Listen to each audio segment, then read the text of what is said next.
ভুলেও কখনো বাচ্চাদের ছবি ফেসবুকে দিবেন না। যদি দেন তাহলে মারাত্মক দুইটি ক্ষতি হবে। আপনি আপনার বাচ্চার সুন্দর বাচ্চা, কিউট বাচ্চা, তার ছবি আপনি ফেসবুকে আপলোড করলেন। এখন আপনি খেয়ালও করতে পারতেছেন না আপনার বাচ্চা অসুস্থ, এরপরে ডাক্তারের কাছে নেন, ডাক্তার চিকিৎসা করতে পারে না, ডাক্তার বলে যে তার তো আসলে কোনো অসুস্থতা নাই, কিন্তু বাচ্চা আসলে অসুস্থ। এরপরে আসেন ইমাম সাহেবদের কাছে, খতিব সাহেবদের কাছে। এখন আমি বলি যে আমাকে নিয়ে পানির মধ্যে যদি গোলায়াও খাওয়াইয়া দেন তাহলেও আপনার বাচ্চা সুস্থ হবে না। এই জন্য মনে রাখতে হবে যে এই সমস্ত গার্ডিয়ানরা নিজের বউয়ের ছবি এবং বাচ্চার ছবি, সুন্দর সুন্দর বাচ্চা, কিউট কিউট বাচ্চা, আপনার কি দরকার ফেসবুকে তার ছবি দেওয়ার? আপনি যদি আপনার বাচ্চার ছবি ফেসবুকে আপলোড করেন তাহলে দুইটি ক্ষতির জন্য আপনি প্রস্তুত থাকেন। এই কথাগুলি আমার নয়, বিশ্বনবী সাল্লাল্লাহু আলাইহি সাল্লাম বলেছেন প্রথম নাম্বার যে ক্ষতি, এটা মারাত্মক ক্ষতি এবং এই ক্ষতি হাদিস দ্বারা প্রমাণিত। আপনি আপনার বাচ্চার সুন্দর একটা ছবি আপনি ফেসবুকে আপলোড করলেন, এরপরে আপনার পরিচিত মানুষরা ফেসবুকে দেখে সে যদি বদনজর দেয়, আর নজর হাক্কুন, রাসূল কারীম সাল্লাল্লাহু আলাইহি সাল্লাম বলেছেন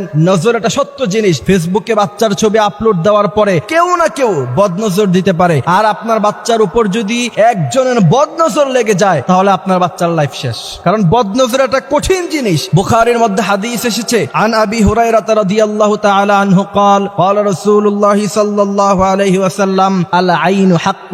বিশ্বনবী সাল্লাল্লাহু আলাইহি সাল্লাম বলছেন নজর এটা খুব সত্য জিনিস এবং বদনজর যদি কারো জীবনে একবার লেগে যায় তার গোটা লাইফটা শেষ।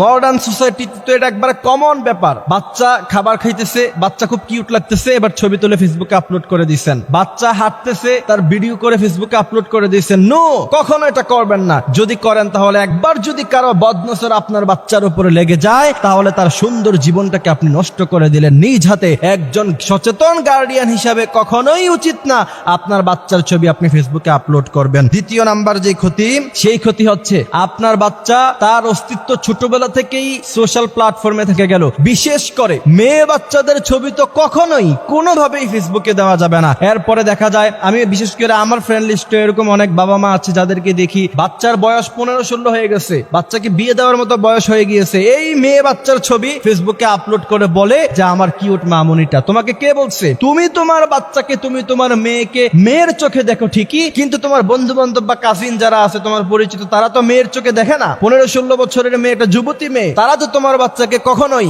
মেয়ের নজরে দেখবে না, কেউ কেউ তো ভিন্ন নজরেও দেখবে। এখন আমরা যখন এই কথাগুলি বলতে চাই তখন আমাদেরকে বলা হয় যে আপনাদের নজর খারাপ, আপনারা খারাপ চিন্তা করেন না।